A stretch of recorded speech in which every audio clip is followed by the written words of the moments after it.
Hi, I'm Anna Loza. I'm here with Kate Shaffer, and I'm so excited to have this conversation with you, Kate. Hi. Hi, thanks for having me, Anna. Awesome, you're welcome. Just tell me, I'm super curious to know, like, where are you? What's up? What are you up to right now? What are you doing? I'm in Massachusetts, Mm-hmm. in my studio, and at the moment I'm working on a series for jazz music. So Mm-hmm. the piece behind me, I don't know how well you can see it, Yeah, but we can see it. it's called Women of Jazz. Mm. So it highlights all of the landmark women throughout jazz. So I have four more women that are going up on there. Right now it's in process, but That's so beautiful. I love those kind of paintings that are panels, and then, to have them I love that. yeah, well, I think this one might get bigger because this one only covers women through the 50s, and I've found a lot of really cool contemporary women that are making a real impact on the world of jazz. So, How did you choose that topic? How did you choose to work with women in jazz? well, I love music and I love jazz music. Mm-hmm. Um, and one of the things that's always stood out for me about jazz is that it really doesn't matter what ethnicity you are, what age you are, what gender you are. Basically, it's about, can you deliver the music? You know? So if you can deliver the music, they don't care if you play a guitar with your toes, you know? Nice. I started looking into some of the women that I love, from the old jazz, like Billie Holiday and Ella Fitzgerald, and found all these incredible women that, they would be amazing in our day and age, but back in the 20s and the 30s and the 40s when they were making an impact, it was huge. Band leaders and record producers and uh, managers and, all of these places where they had to fight to be, but they were in places of the higher echelon of jazz that most genres of music back then it was unheard of. Hmm. Do you have a jazz community where you live? Like, yeah. I would love that. Now I kind of live in a small town, so we don't have much of that sort of thing. If I were closer to Boston, I'm sure that I would be able to find something. But yeah, that would be really awesome to have a jazz community around here. Yeah.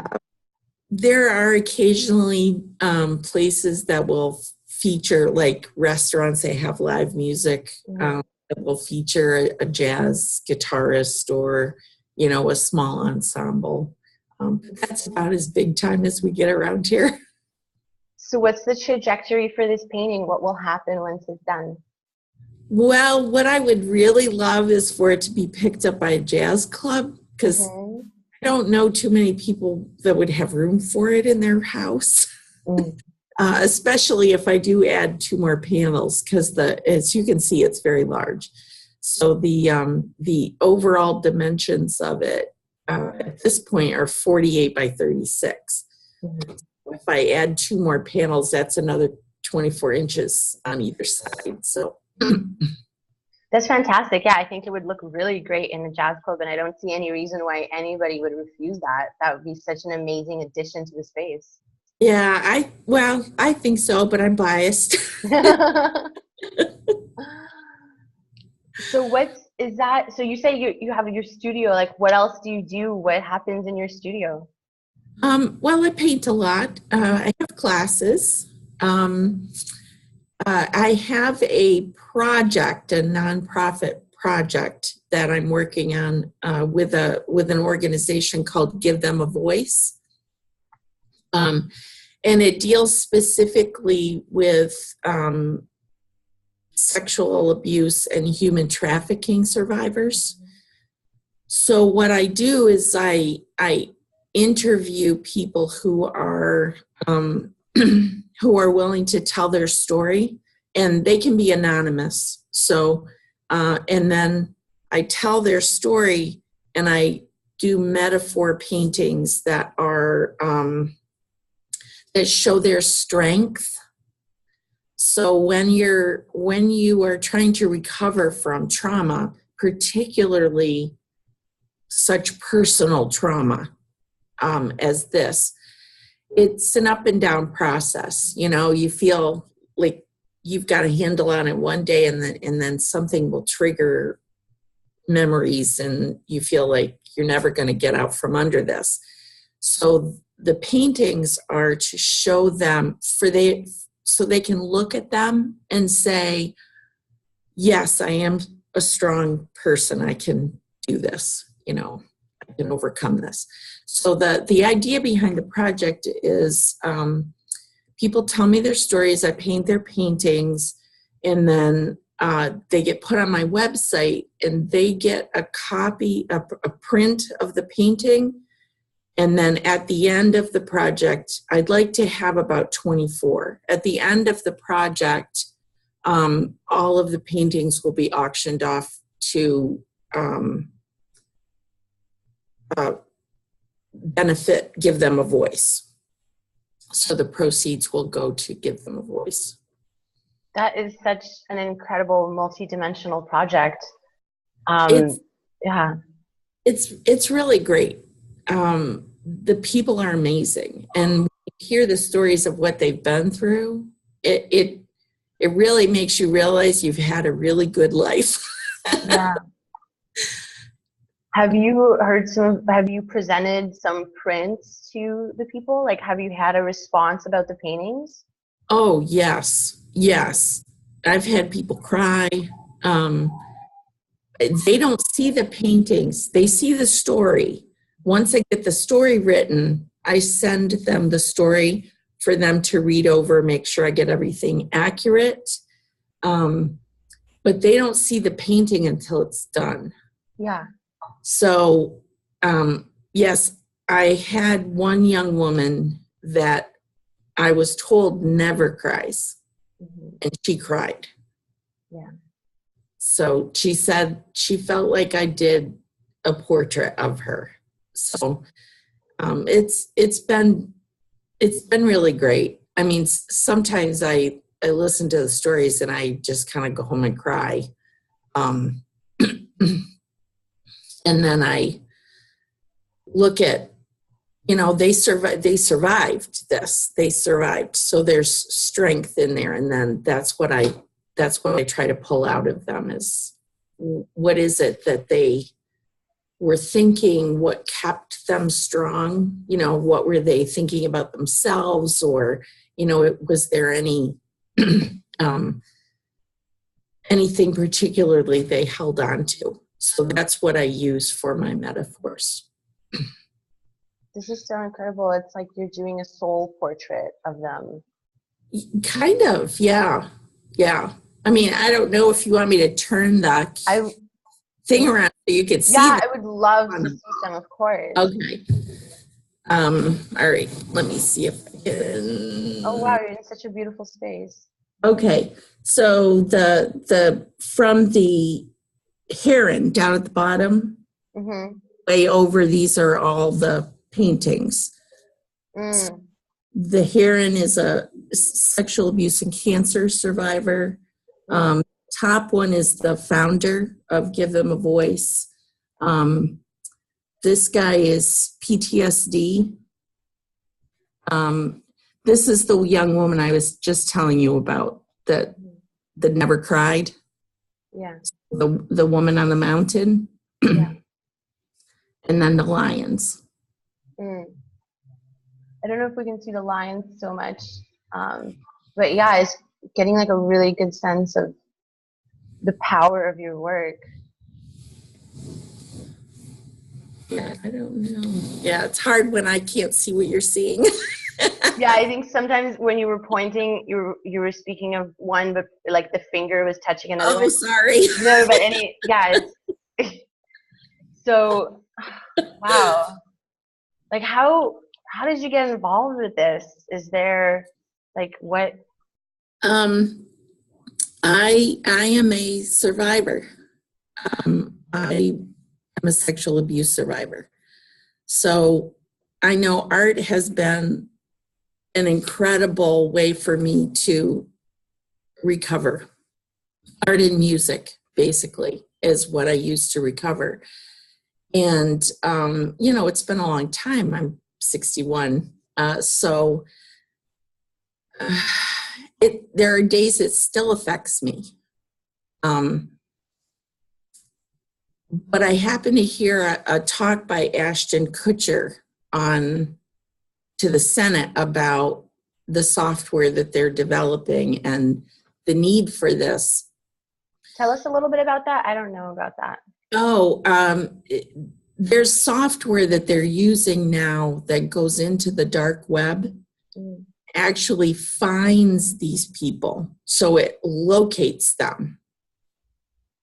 And that way the authorities can go in and break this up. The sex slave trade it's horrible. And we actually have more slavery in the world now than we did in the Civil War. So people need to realize that. But knowing that what I went through was traumatic enough, and it's nothing compared to what these people have been through. So I reached out to them at one point, but I didn't hear anything. And then I just started looking online to see if there were other people that, were doing, and I found Give Them a Voice. And it was actually through Instagram that we ended up connecting, because I posted a painting that was my commentary on sexual abuse, based on the song Every Breath You Take. So I posted this picture on Instagram, and one of the people associated with Give Them a Voice reached out to me. And so I looked them up, and I reached back, and the next thing I know, I was getting a call from Dr. King. So we just decided that we could work together. So it was really great, and he's an incredible guy. He's also a survivor, which is why he founded the organization. So yeah, it's been great, and that's why I want to sell paintings, is so I can do more of that stuff. Yeah. Wow. What would you tell to somebody who just hasn't been exposed to the world of survivors, and because of their life track, and just doesn't know much, and what would you like people to know about survivors, about their lives, anything that you could say? I'm sure there's a lot. It is a wound that goes deeper than anything you can imagine. And can affect you for the rest of your life. And the younger you are, the deeper the wound. Also, become aware. It's an amazing turn that we have had in the last 10 years or so. Everybody has this idea that older men get these young girls and they kidnap them and they send them to another country, and that's only 51% true now. So the other 49% are young boys, and many times they're being trafficked by young people and young women. It's shocking to me. but it's all about the money. And we need to have a public outcry that gets rid of the pornography and gets rid of the slave trade between Mexico and America. You know, we have a ton of people in this country who are being employed under the guise of farm workers and maids and that kind of thing, and they're slaves. So it's pretty shocking. It's really shocking when you get into the facts of it. Yeah, I'm getting chills as you're talking about it. So what can someone do? Well, I would say if you're one of these people who has the money, start funding things. Mm-hmm. Start looking into how you can help. Give them a voice. Thorn is Ashton Kutcher's organization, and they both deal with the rescue and recovery. So it's not just getting them out of the situation. Mm-hmm. Now you have to get them to a point where they feel like they can walk down the street safely. Yeah. You know, so they have a period of time where they have to recover, and they need to learn a trade often, because if they were sex slaves, which Thorn deals mostly with that, they were probably taken before they ever went to college. They were taken at 12 and 13, you know, so they don't know how to do anything else. Mm-hmm. So teaching them they're worth more than this, and somehow praying that they'll believe it. Yeah. So the people that you're working with or the people that you're encountering through Give Them a Voice are from the United States. This was happening within the United States and between Mexico, like you were saying? Yes. Mm-hmm. Yeah. Yeah. So the young girl on the mountain, her painting, she's from Pennsylvania. Hmm. Yeah, it is such a shocking thing, because sometimes we just hear about something and we're like, well, that doesn't affect me. That's not in my immediate circle. And the closer we can bring it to home is the more that people will start to understand that it's worth dealing with, it's worth taking a look at, it's worth putting energy into. Yes, yeah. And it could be right in your own backyard. There was an advertisement recently in New Jersey from an organization in Southeast Asia that was selling girls, and you could get a girl for $2,500. And when Dr. King searched them out and responded to them, of course under an alias, he's thinking it's going to take all kinds of time to get cleared and all that. They told him 2 weeks. He could take ownership in 2 weeks. I have so many questions about that. Yeah. Well, and they even gave him references of people in Dallas who had purchased. Wow. Yeah. Okay, I want to ask this. How is so this person goes through this process and gets ownership of this girl. Yeah.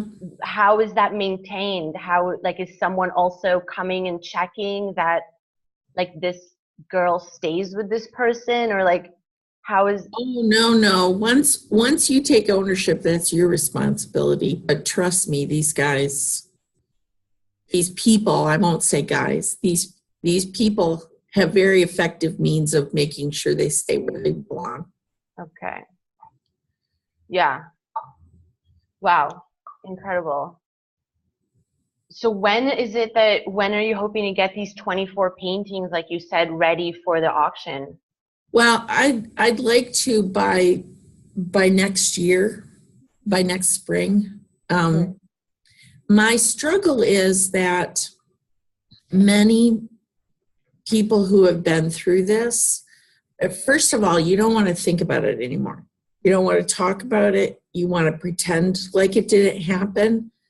And it's hard to find the balance of being able to talk about it without feeling it again, you know. They also, unless they're at a certain point of their recovery, they don't even see themselves as survivors. So it's hard to get them, like I have a whole questionnaire that I send them to begin with. And they answer it, and then we have a conversation. So some of the questions that I ask them is, what caused you to survive? Because honestly, just killing yourself would be a solution, you know, and it would be a solution that would occur to just about anybody. So you're still here. What made you hold on? You know, what made you get through this? And sometimes they don't know. They're not even sure they did, you know? So they have to get to a certain place in the recovery.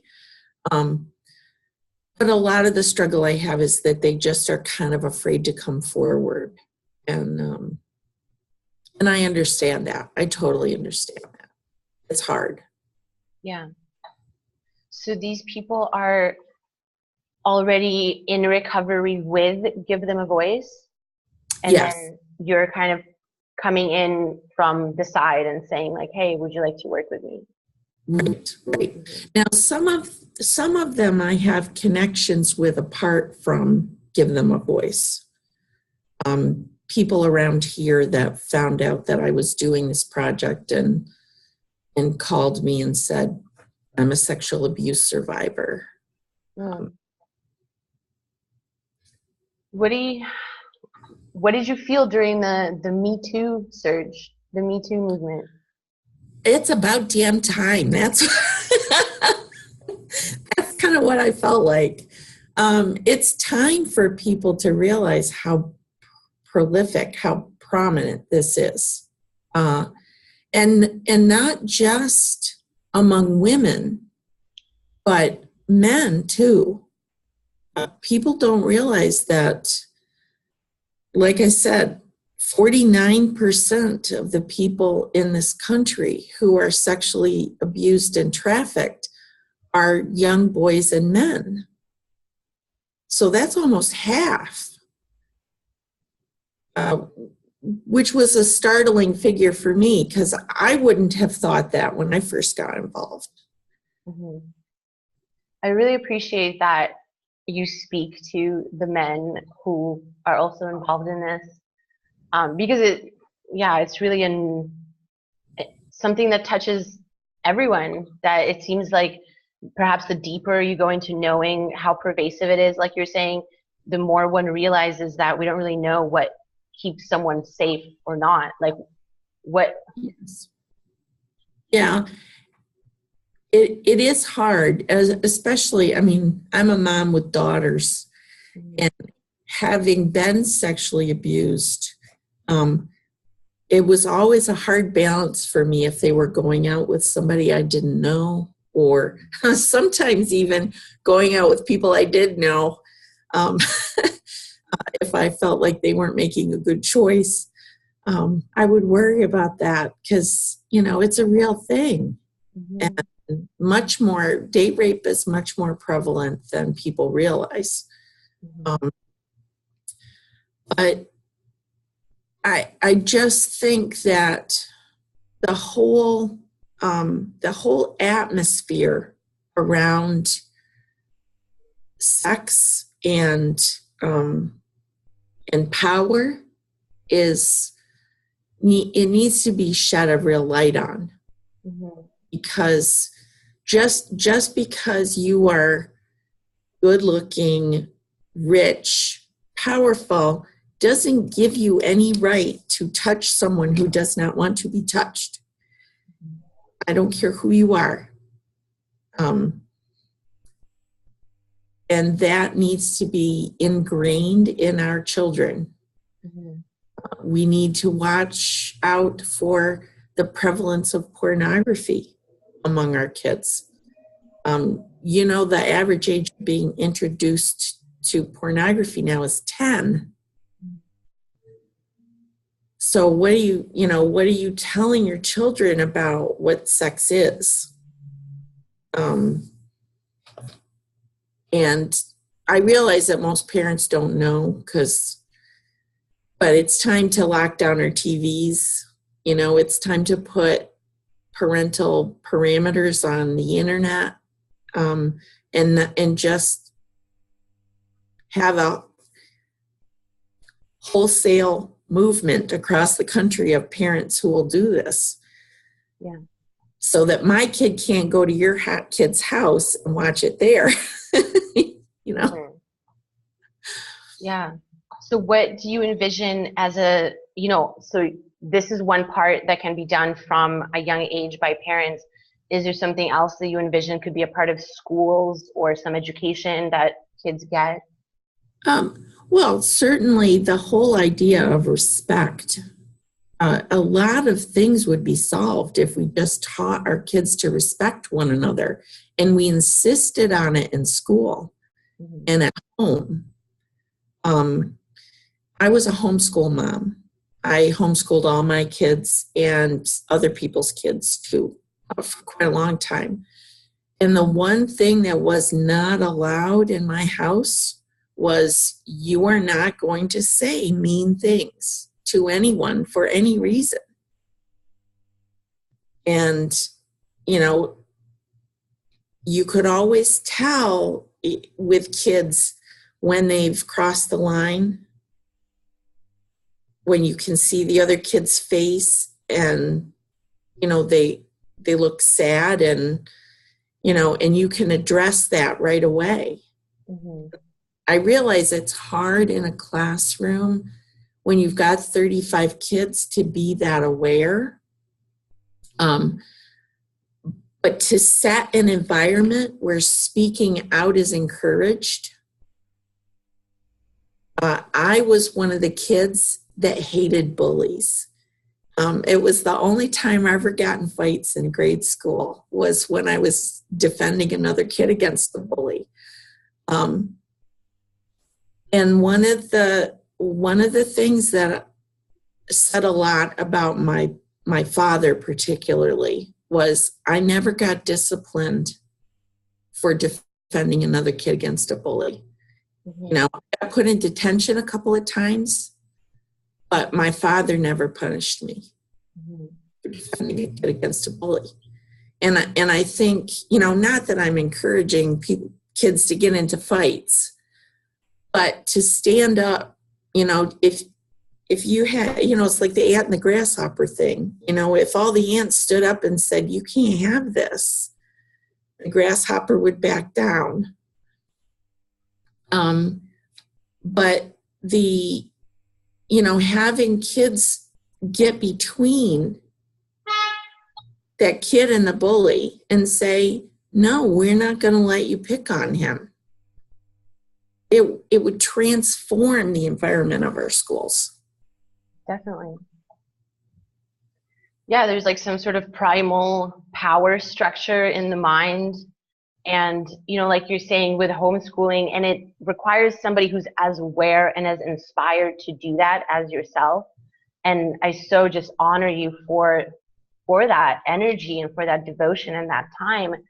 And, I personally see that as something that we need more adults who are trained at that level. And, that can come intrinsically and innately. And with a school system like you're describing, we will get to a point where there are more adults that are capable of respect and love and giving that time and awareness. I would love to see that world.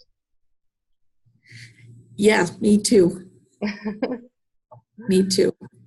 Yeah.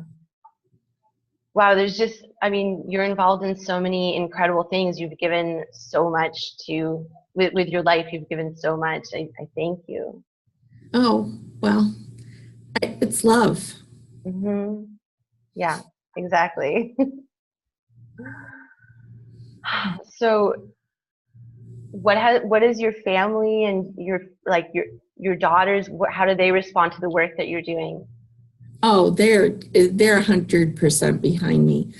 My husband is my patron.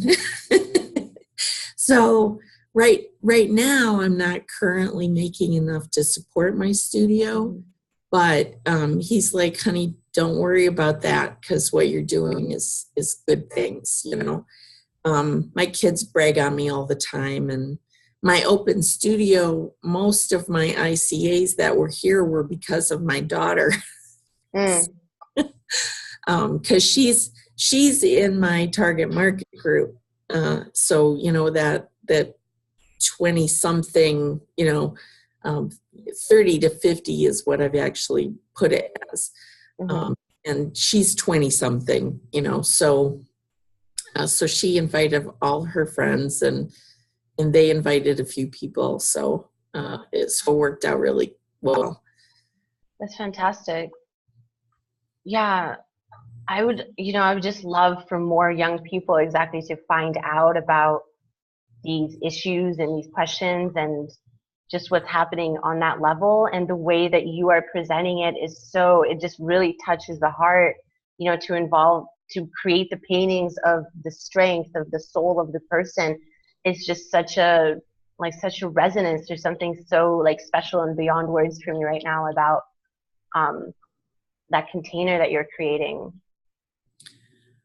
Well, I've always thought in pictures. I listen to music and read books with pictures going through my mind. So the first time I heard the story of the Phoenix, it really resonated with me. Because I'm not a passive person.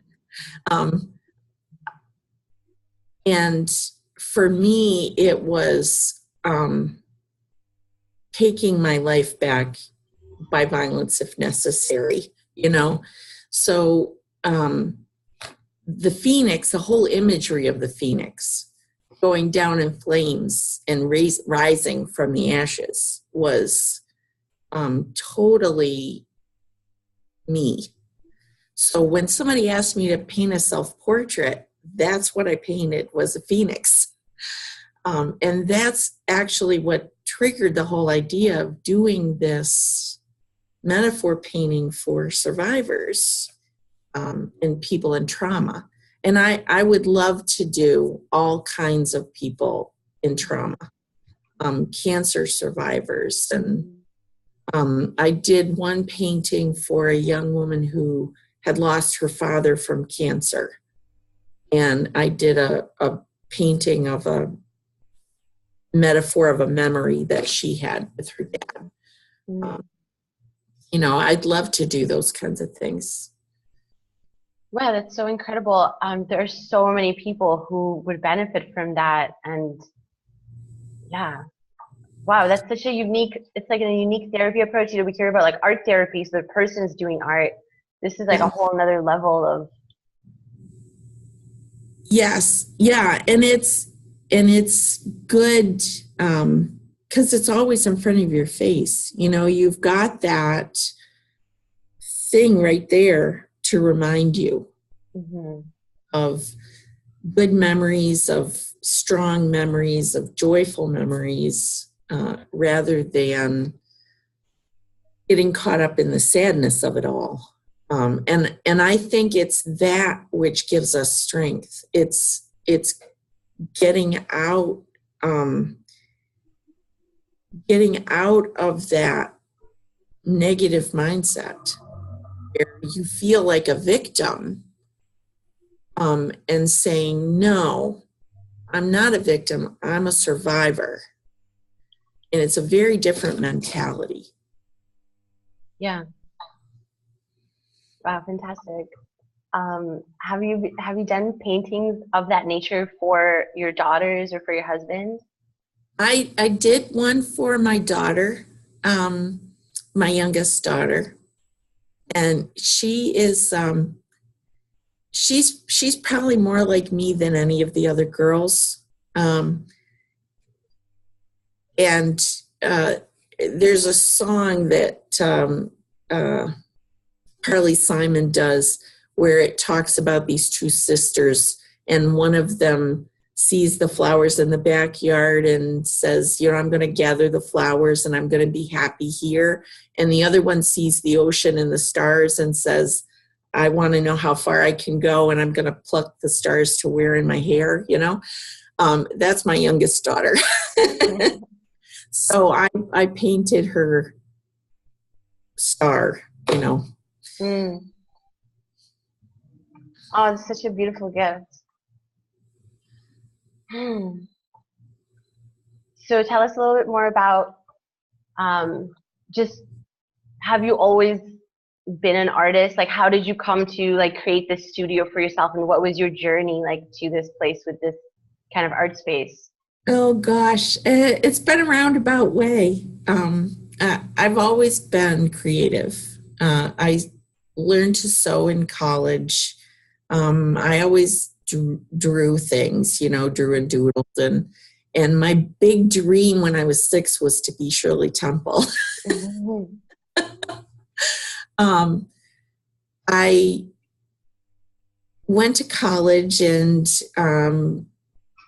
got married and earned what I call my PhD degree. My putting hubby through.